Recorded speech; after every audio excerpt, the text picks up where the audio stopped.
थोड़ा श्रवणेंद्री को सावधान रखिए। हमारी एक एक इंद्री भगवदाकार हो, सुनना बंद कीजिए प्रपंच की बातें। कान से केवल वृंदावन, प्रिया प्रीतम, भगवत चर्चा आदि। अगर आप गृहस्थ हैं, व्यवहार में है, तो उचित बात सुनिए, फिर राधा राधा। ना किसी की निंदा करिए, ना किसी की निंदा सुनिए। बहुत बढ़िया श्रवणेंद्री हो जाएगी। रसन, रसेंद्री, महत्पुरुषों की रहनी में हमारी दृष्टि कभी दूषित न हो जाए कि ये ऐसा। अपने को क्या करना है? अपनी रसेंद्री को देखना है। हम क्या करते हैं? सत्संग सुनकर दूसरों पर प्रयोग करने लगते हैं। ये बहुत कठिन है महापुरुषों को पहचान पाना, बहुत कठिन है, बहुत कठिन है। श्री जी कृपा करते हैं तभी परिचय। सोई जाने जे देव जनाई, जानत तुम्हें तुम्हें हो जाए। बहुत बहुत कठिन है। इसलिए कह रहा हूं कि संग किया बड़े बड़े ज्ञानी ब्रह्मबोध महापुरुषों का, और बड़ी ऊंचाई में बड़ी कृपा हुई। ज्ञान की सबसे बड़ी ऊंचाई ब्रह्मबोध, और प्रेम की सबसे बड़ी ऊंचाई सहचरी भाव। दोनों जगह के महापुरुषों का हरि की कृपा से, शिव की कृपा से ये संयोग बैठा। रसन, रसेंद्री केवल श्री जी के प्रसाद की अनन्य होनी चाहिए। बस ये महापुरुषों में देखा है, केवल श्री जी को भोग लगाओ बस। कई बार देखा है गुरुदेव भगवान को, जैसे ऐसे कोई महत्पुरुष प्रसाद है सब,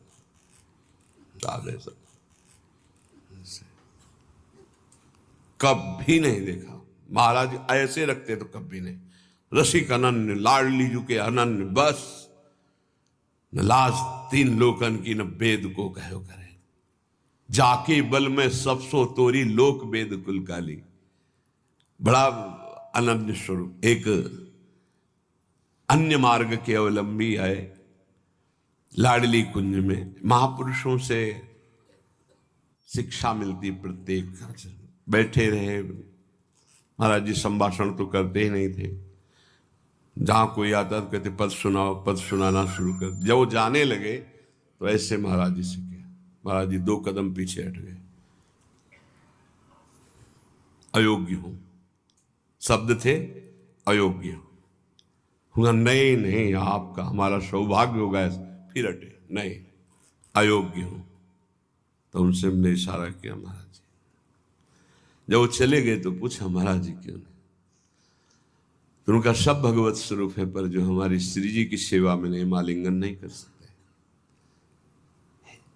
हमारा आलिंगन होगा तो हमारी श्री जी की सहचरी का ही होगा, अन्यथा बलिहारी अनन्य निष्ठा। कोई ऐसे बिरले अनन्य रसिक। रसेंद्री ये केवल श्री जी के प्रसाद का ही स्वाद ले, चाहे जल हो चाहे भोजन।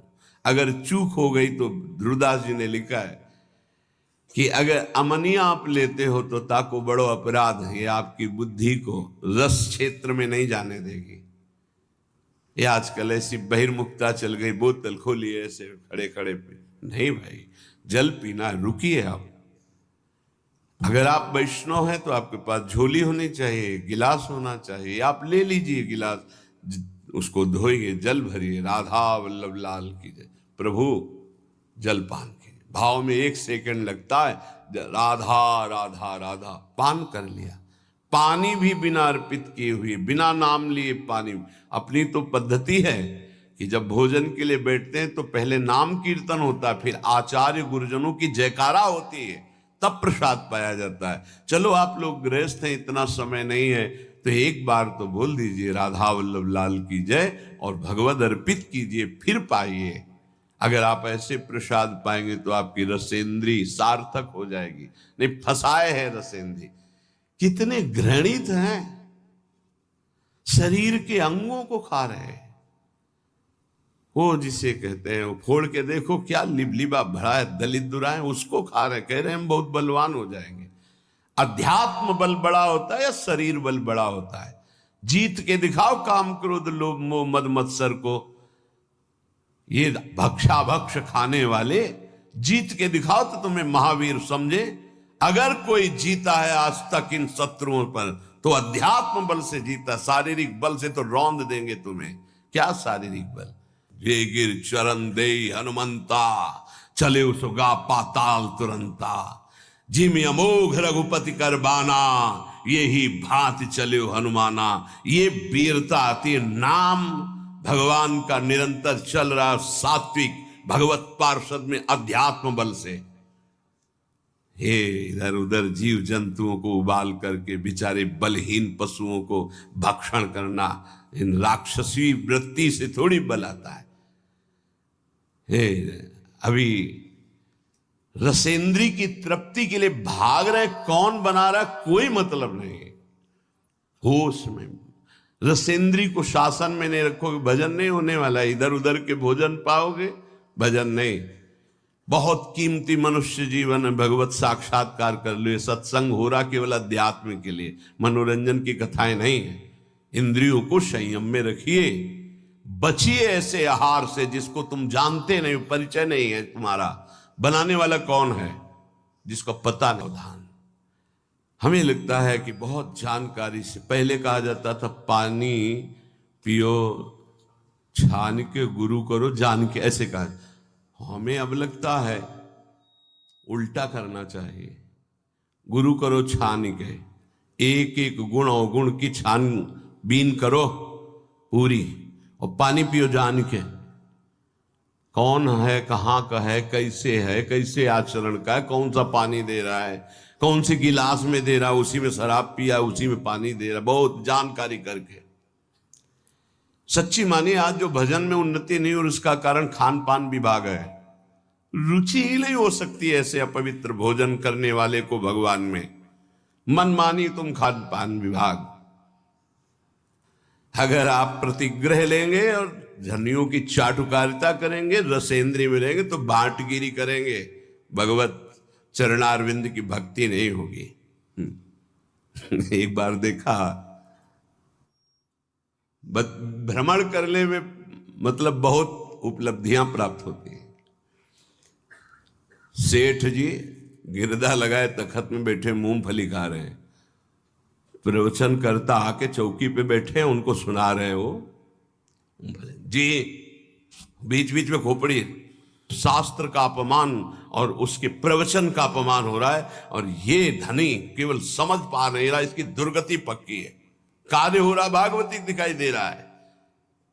अरे उसको ऊंचे पे बैठा, तू नीचे बैठ, हाथ जोड़कर एकाग्रता पूर्वक मौन हो करके इस अमृत का पान कर। लेकिन रजोगुण धन ऐश्वर्य और वो मूर्खतावश समझ नहीं रहा कि केवल लिफाफा 2100 5000 का मिलेगा, और ऐसे आचरण। बहुत सावधान, ये सत्संग है।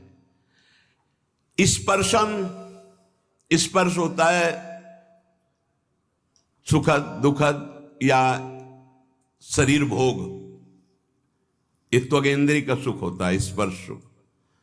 उपासक सावधान, स्पर्श सुख में जितने भी कोमल मुलायम वस्त्र हैं इनको नहीं स्वीकार करना चाहिए जानबूझकर वैरागी को, और गृहस्थ को अपने अर्थ के अनुसार सात्विक वस्त्र धारण करने चाहिए।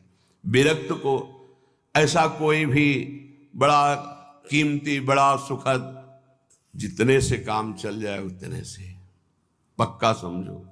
भगवान को प्राप्त करना है तो ये नियम बना लो, कम पैसे की चीज का प्रयोग करना, कम चीज का प्रयोग करना, जितने कम पैसे वाले से काम चल जाए उतने से अपने को चलाना, जरूरत पड़े तो दूसरे के लिए सुख संविधान कर देना, अपने वैसे ही रहना।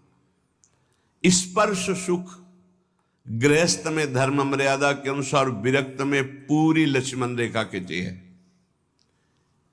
ये सुख सुविधाएं शरीर को कमजोर कर देती है, ध्यान रखना। जितना आप सुख सुविधा लोगे उतने कमजोर होते जाओगे। तपती हुई काशी की घाट की चट रात्रि भर तपती थी, उस पे शयन होता। अब नीचे का चला बिछा दिया, लगुटी पहने पड़े, सुबह हुआ गए रस्सी घाट की तरफ, शौच स्नान किया, वही अचला लपेट लिया, विश्वनाथ जी के दर्शन। जितना प्रकृति का सीधा प्रयोग शरीर से सहोगे, तास्ते तक शस्त्र भारत, वही परम पद का अधिकारी होता है। भाई स्पर्श सुख से बहुत कोमल कपड़ा उतार के फेंक, ऐसा कपड़ा पहन जो कम कीमत का हो, जो शरीर में सुखद न लगे, बहुत ही सिद्धों वाली नकल न करे। साधक को शरीराभिमान जब तक नष्ट ना हो जाए तब तक ऐसा कोई वस्त्र, ऐसी बहुत कीमती, हाँ बहुत बढ़िया है। एक साधु के पास एक आर्मी के जवान थे, वो बढ़िया वो लाए थे स्वेटर, तो वो लाए स्वामी जी स्वेटर बहुत बढ़िया है, बोले टांग दिया, तो टांग दिया कुटिया में। दूसरे दिन आए, स्वामी जी स्वेटर कैसा था? बोले बहुत बढ़िया। पहना नहीं? बोले बेटा बहुत बढ़िया, पहने कैसे? वो टांगा बहुत बढ़िया। 2-4 दिन लगातार आए, बोले स्वेटर उतार के ले बेटा, हमारे बस का नहीं, तुम प्रेम से लाए थे इसलिए टांग दिया, हमारे बस का नहीं, हमारे पहनने का नहीं। चंदन का पलंग, चंदन का, संतों के पास ऐसा। राधाचरण दास जी 1, 2, 3, इस तीसरी पीढ़ी में, इधर से तीसरी पीढ़ी में, जो इस समय पूज्य श्री टटिया स्थान में महाराज जी विराजमान है, उनके बाद एक और उनके बाद जो उनके दर्शन किए, उनके समीप बैठे, उनकी कृपा हुई, श्री राधाचरण दास जी महाराज 2 पलंग लाए थे, एक मोहिनी ठाकुर के लिए। दूसरे दिन आए, सुनना चाहते हैं, जो धनी मानी कुछ देते ना, तो केवल भाटगिरी करवाना चाहते हैं। क्या सुनना? कैसा था महाराज? अरे बहुत बढ़िया, जिंदगी में हमने नहीं से देखा, ऐसा सुनना चाहते हो। क्यों? क्योंकि वो देहाभिमानी जन अपना यश कभी नहीं। साधु महात्मा जो भगवत मार्ग के पथिक हैं, भाटगिरी नहीं करते। आए दंडोत, जय जय। कैसा रहा पलंग महाराज? चंदन का है। बोले कल बताया था चंदन का। जो पूर्वाचार्य महांतर हैं, एक एक रात्रि वो शयन करेंगे भाव में, फिर 10 दिन बाद फिर आए। कैसा रहा महाराज? बोले अभी तो रखा, हम तो शयन किया नहीं। राधाचरण दास फिर चले गए, फिर अगले दिन आए। अब तो महाराज से कैसा रहा? वो कहलाना चाहते थे, अहो भाग्य, चंदन का पलंग। तो कौरे लाओ, जो सेवक जन, मैदान में डालो, केरोसिन डालो, आगे लगा दे। ऐसा रहा।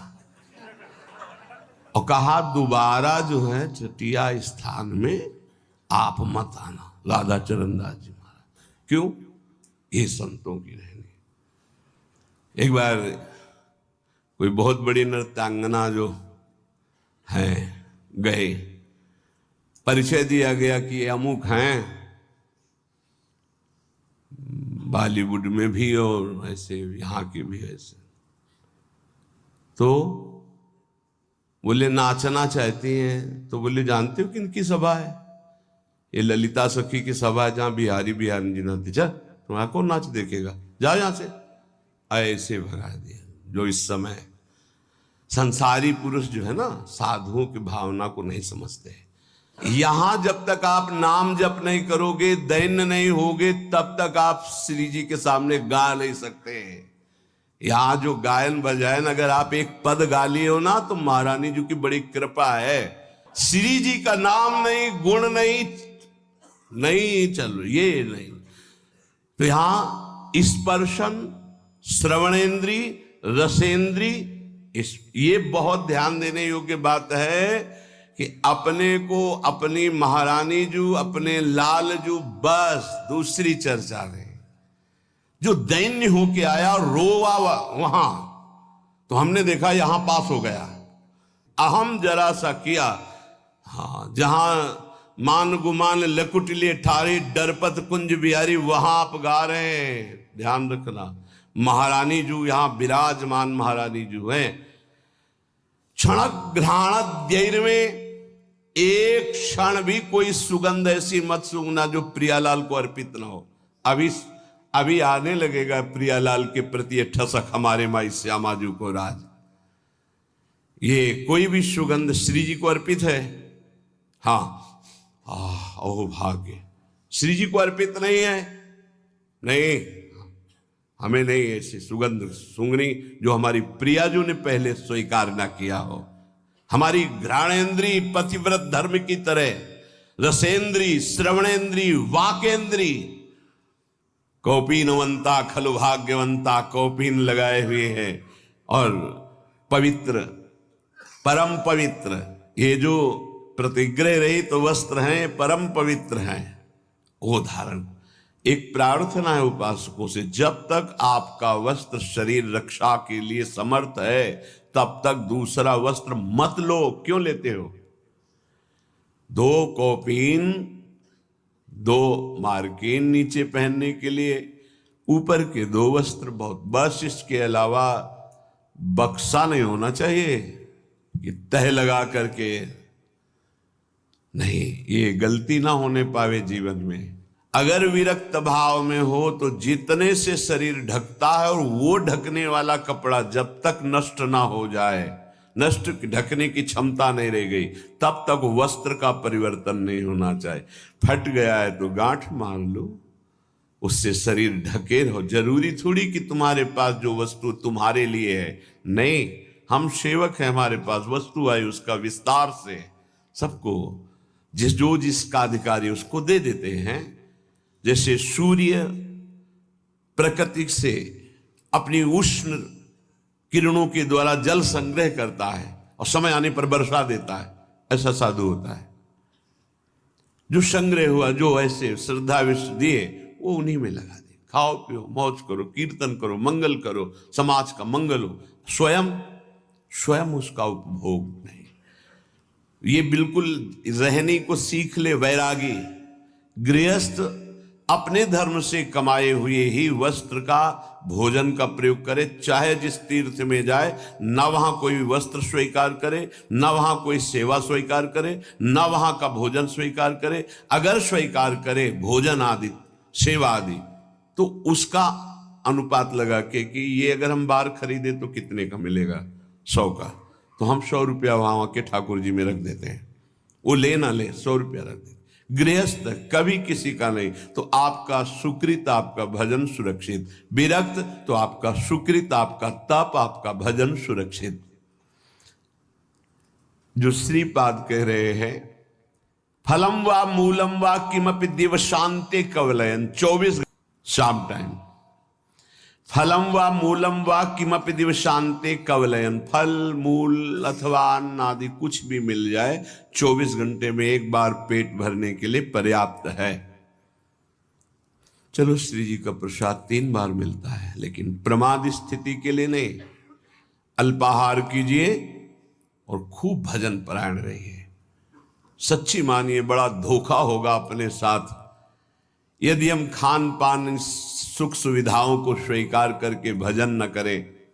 प्रिया प्रीतम के पद, प्रिया प्रीतम की सेवा, प्रिया प्रीतम के चिंतन से जो सेकंड क्षण रहित गया, हानि हरिवंश के नाम अंतर परे, लाभ हरिवंश उच्चरत बानी।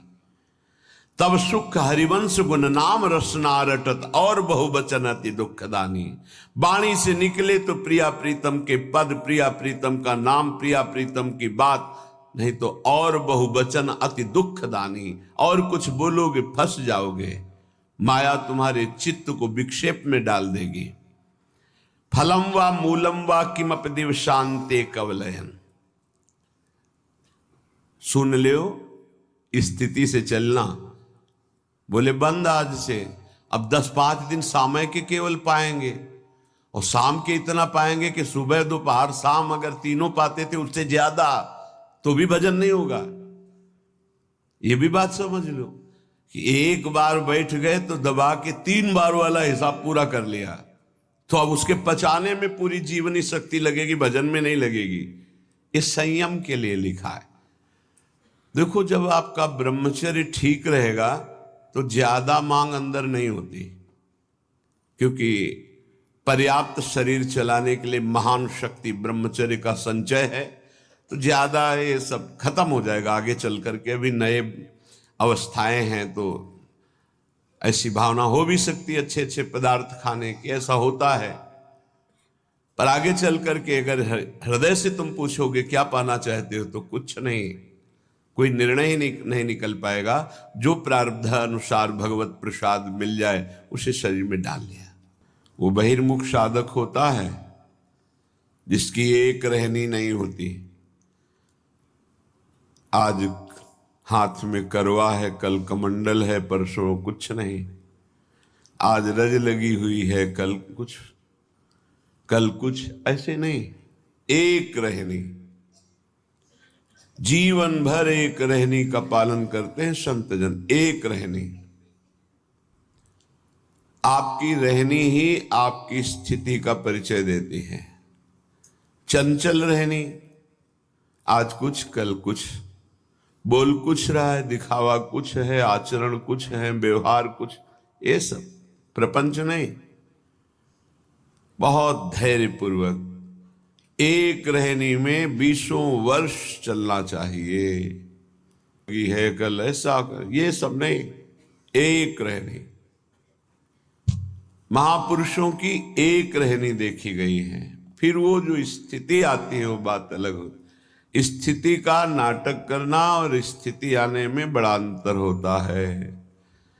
नाटक नाटक ही रहता है, स्थिति स्थिति रहती है। श्रीपाद कह रहे हैं इसे नाटक में ना उतारा जाए, इसे स्थिति में लिया जाए। क्या कह रहे? जरत कंथा में काम दधदपि च कौपीन मनुष्यम, केवल एक लंगोटी शरीर में है और ऊपर से फटे पुराने कपड़ों को घूरे में से बीन चिनगटा रक्षा कीजे सीतिन, ऐसे बसिए ब्रज बीथिन। जो फेंक दिए गए हैं वस्त्र उनको उठा लिया और उनको गांठ लगा ली गई या सिल लिया गया, उसे कंथा कहते हैं। जो वस्त्र त्याग दिए हैं, जिन पर किसी का अधिकार नहीं है, वो प्रतिग्रह नहीं होता, उसे उठा लिया, यमुना में धो लिया, गांठें लगा ली, शरीर को ढक लिया। पहले ऐसा ही था, क्योंकि यहां आधुनिकता नहीं थी। बहुत मुश्किल होता था उदर भरना, वो ब्रजवासियों की टूक से ही होता था। एक शरीर में लंगोटी और जो त्याग दिए गए हैं ऐसे वस्त्रों का संग्रह करके ग्रंथि लगाकर या शिल करके और उसको शरीर में धारण करना। जरत कंथा में काम दधदपि च कौपीन मनुष्यम। एकमात्र उन पुराने कपड़ों की कंथा जो जोड़कर बनाई गई, और कौपीनवंता खलु भाग्यवंता, भगवान शंकराचार्य जी ने भी कहा है। एक कौपीन केवल शरीर में, कौपीनवंता खलु भाग्य, दिखावे के लिए ना करें, प्रार्थना करते हैं। क्योंकि वैराग्य की बात सुन करके तत्काल वैराग्य धारण करना और फिर 4 दिन के बाद बदल जाना, ये ठीक नहीं होता। बहुत सोच समझ करके एक रहनी पकड़े, जो गुरु प्रदत्त रहनी है वैसे ही आजीवन निर्वाह करें। अगर एक रहने में नहीं रहोगे तो स्थिति नहीं आएगी। कभी सब कपड़े उतार दिए, कभी ऐसा पहन लिया, कभी टाट लगा लिया, कभी लंगोटी केवल है, कभी ये सब नहीं। एक रहनी गुरु प्रदत्त, गुरु ने आपको क्या दिया वैसे ही। जैसे एक रहनी में हमने देखा है बड़े महापुरुषों को। स्वामी श्री अनंग बोधाश्रम जी महाराज का सन्यास हुआ, तो सन्यास होता है दिगंबर करके, कोई वस्त्र शरीर में नहीं। गंगा जी में इतना बड़ा ही करुण प्रसंग होता है उस समय। इतना गंगा जी में खड़े करके गुरु पूछते हैं तुम्हारा कौन, ऐसे वो खड़ा होता है सन्यास, नारायण के सिवा कोई नहीं। 3 बार नारायण के सिवा कोई नहीं। फिर धिक्कार है यदि नारायण के सिवा किसी को स्वीकार करे। जब 1, 2, 3 बार गुरु के सामने कह दिया भगवान के सिवा कोई नहीं, निकलो बाहर। फिर उनको सन्यास पद्धति, फिर कहते हैं कौपीन। तो उनका गुरु जी एक बार उतरा दिया आपने, अपनी वैष्णव पद्धति में ऐसा नहीं, सन्यास पद्धति में। तो उनका लोक व्यवहार के, वो लोक कहाँ रह गया प्रभु? आपने जब कहा नारायण के सिवा कोई नहीं तो ठीक है, तो चलो आश्रम। प्रभु आश्रम कैसा? सन्यास जब दे दिया तो जहां दिया यही आजीवन निर्वाह करूंगा। तो गंगा की रेती में आजीवन स्वामी अनंग बोधाश्रम जी आजीवन वैसे ही दिगंबर प्रकृति का सीधा वार सहना। गंगा जी बढ़ रही तो ऊपर रेती में, गंगा जी घट रही तो रेती में। बस ना बोलना ना मांगना, धन्य है ऐसे महापुरुषों का जीवन। बड़ी अद्भुत प्रभाव शक्ति जागृत हो गई थी। धर्म सम्राट करपात्री जी आज साष्टांग दंडवत करते थे जाके। एक रहने देखिए, श्री सुरेशानंद जी महाराज, तरी गंगा किनारे पड़ता है, दिगंबर, माताएं बहनें आ गई, एक वस्त्र से ऐसे डाल लिया, वो इतना ढक गया, बस वही अचला आजीवन। एक रहनी, संतों की एक रहनी होती है। लिया